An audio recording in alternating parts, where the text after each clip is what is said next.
Taylor Holmes here from THiNC. This one's going to be a little bit different. Instead of looking at one specific movie, we're going to be talking about specifically about the year at large. Going to just talk about more ratings and more overview and what was big and what was not so big on the site. Had a ton of fun with you all this past year. We changed our emphasis about a year ago and shifted it more to Patreon and interaction with you guys. I had a lot of fun talking to a lot of you and meeting a lot of you and hearing about what movies you really like and what movies you really enjoy. It was tons of fun discussing movies on Discord, chatting on the chat server with you. It was an insightful thing to learn from you guys, to ask you guys what was mattered and what were the movies that you mostly want to talk about. To that end, we had a ton of movies that were huge on the site that have been for a while. The biggest, obviously, by far, by a long, long, long shot far, especially if you count the various permutations for the movie and the various posts that I've done, was Dark. That just goes without saying. My infographics were huge online, and lots of people needed help understanding Dark, and I was pretty rabid all the way through 2020, making familial infographics and charts and connections between the groups. If you haven't seen those, you gotta go check them out. Mainly because I spent hundreds of hours building those stupid infographics. It was fun. I like that. But they definitely paid off because tons and tons and tons of people have seen them and brought a lot of new people through. The second overall post on the site was Spinning Man, and that's because that is a very confusing movie, and the fact that the movie inferred that he didn't do it at all, and he was actually innocent, even though he was saying he was guilty. False innocence, false confessions. That was a really fascinating movie. And then the third, can you guess? Buster's Malheart. That one has been big on the site for a long time now. But what were the biggest movies for the entire year that were written this past year? Maybe pause the movie and try and guess which were the I didn't guess correctly. Did you guess? Did you pause? Come on, play along. Pause it, then guess. Um, the biggest single movie that was written, I wrote about this year, and it did come out this year, was Black Bear. That was a mind job of a movie. Tons of fun, really great actors, really great acting, but it was the screenplay that made this one so confusing and really hard to decrypt. Lots of fun there with the shifting and inverting of the story and the timeline and the inside outness of it. I shared it with somebody here at my office space, and he was just like, "What the heck? What the heck?" But we had fun talking about it. The second one is a recent one, and we had tons of fun talking about it on Discord. Does that help you guess? Come on. Western, Power of the Dog, Cumberbatch and company. That was a good one. Very ambiguous in who was good, who was bad. I think the fact that it went straight to video, I think it did, right? HBO Max maybe, really helped it out on the site. Another one, big one for us. This one, I think I'm fudging a little bit. I think I wrote at the end of 2020, but right at the end, I believe. International film. Tons of fun talking about it. Did I talk about it? What did it come out? No, I think it was this year. I can't remember. Anyway, it doesn't matter. But it had a lot of play this past year. Was White Wall, the series, mainly because it was so confusing at the end. What happened there at the end? Don't want to give any spoilers here, but if you haven't seen that yet, definitely check it out. What was the water? What happened with the water? Why? Yeah, no spoilers, no spoilers. Yeah. All right. The number four slot for the year was the movie Settlers, the Mars one. I know a bunch of you had a lot of issues with it from a continuity standpoint. Whereas there, just the fact that they were running around without helmets and stuff like that. That didn't bother me as much as it bothered a lot of you. I loved that movie. I loved Settlers. I really had a lot of fun with Settlers, and regardless of the I'm fine assuming that there was a dome on top of the dome on top of the dome. That didn't bother me. Um, the terror of it, the deconstruct, like the way things kind of fell apart. Love that. Yeah, that was a good one.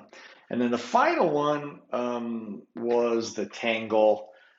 I've been waiting for this movie for the better part of 2 years. Can't remember the actor's name who ended up directing it. It definitely had a noir, modern sci-fi noir sort of feel to it. A lot of fast dialogue. Really interesting movie. If you haven't seen any of these movies, you got to check them out. But I'm betting a lot of you have seen all of them. They're good. They're good shows and movies and a lot of fun. The email list has continued to go up, even though I have blocked a lot of the new content only to Patreon members, and I'm not sure why I haven't seen a big drop off. I expected the mailing list to tank some, but it's continued to go up, and I haven't seen a huge bailing out of people. And I think mainly it's because the email readers they use the titles as movie suggestions that I go over. So whether they read my write up or not, I think they use it as a movie suggestion list. I think that's why there hasn't been a huge drop off. Although 25%, depending on the month or the week, 25 to 30% open it every week, which is, I don't know if you've been in the internet business or not, but that's unheard of. Like normally 3-5% is a pretty normal open rate. So I'm stoked about that. That's exciting. Engagement is still happening, and people are enjoying the movie recommendations, whether or not they open read past the Patreon block or not. That's no big deal. So overall, the site's doing well. I'm loving the Discord stuff, loving that you guys are a part of it. The growth of the Patreon has almost doubled in the last couple months with my blocking the content with Patreon and pushing that direction. And if anything, I want to double down and continue to invest on the Patreon side. If there's things that you guys want to do, or competitions to be had, or just fun to be had on Discord or in email or on the website itself, I'm totally open to that and interested.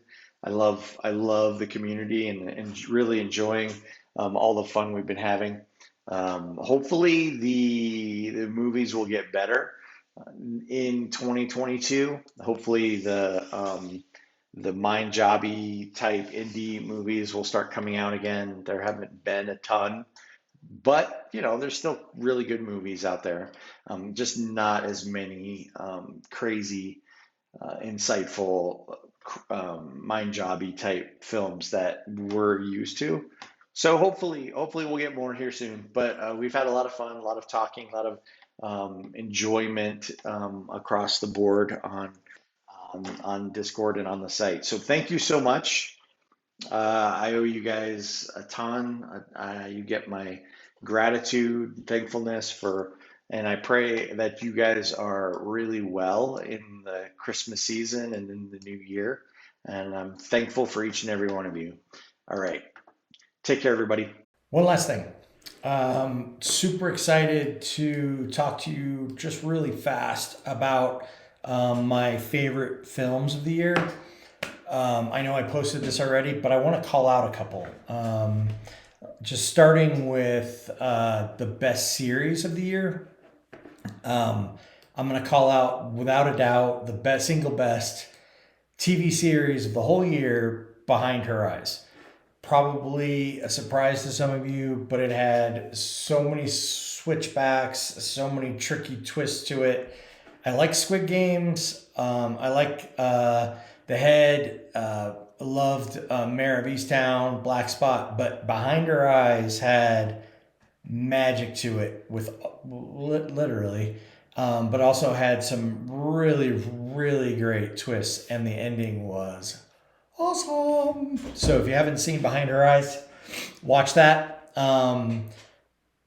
If I had guts at all, the best movie of the year would be On Body and Soul. But instead, I just made it my favorite international film. Even over and above Lamb, loved Lamb. Clever, funny ending to Lamb. Really, really loved Nuevo Orden. But On Body and Soul had that, extra something, extra special oomph, that I just adored. And a couple of standouts from my favorite films of the year. Pig took the number one slot. Nothing is going to touch that one. I'm going to leave that one right there. Dune, it hurt my soul to not put Dune in the number one role. If they had released Dune 1 and 2 together, or Dune 1, 2, and 3, I think there's going to be a third one. Then yes, it would have ousted Pig without a doubt. Denis definitely crushes anything he touches. The Wanting Mare's in there. That was I did that back in mid 2020, I think, but it hadn't been widely released. It only released in 2021. Licorice Pizza was good. Licorice Pizza was good. Power of Dog was good, obviously. But the one movie that I really want to make sure I call out to you all is The Killing of Two Lovers. Unbelievably good. Really, really heartfelt, explosive. You have no idea what direction this movie's going to go the entire way through. Absolutely adored The Killing of Two Lovers. So yeah, make sure you watch The Killing of Two Lovers. 9 Days, the ending of 9 Days. If 9 Days had carried the pathos and passion of the ending throughout the whole movie, it would have been far and away my best movie of the year. But it was a bit plodding in the setup, but that ending, I had tears running down my face. I was just so blown away by the energy, passion, brilliance of 9 Days. So check out 9 Days. Night House obviously was good, but mainly the biggest thing that I want you guys to take away is my heart can't beat unless you tell it to. And The Killing of Two Lovers. Those two movies were the big surprise. Oh, well, and Licorice Pizza are the two main. No one expects the Spanish Inquisition. Our chief weapons are fear and surprise, and fanatical devotion to the Pope. Sorry, my Killing of Two Lovers. My heart can't beat unless you tell it to, and also On Body and Soul. Those are my three big winners of the year. Obviously, some of the others are you've already seen or are really widely understood and known and loved.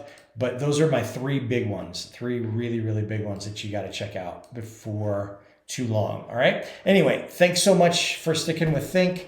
Thanks so much for participating. Thanks for blowing Discord up. I can't even keep up with you guys anymore. It's officially over for me.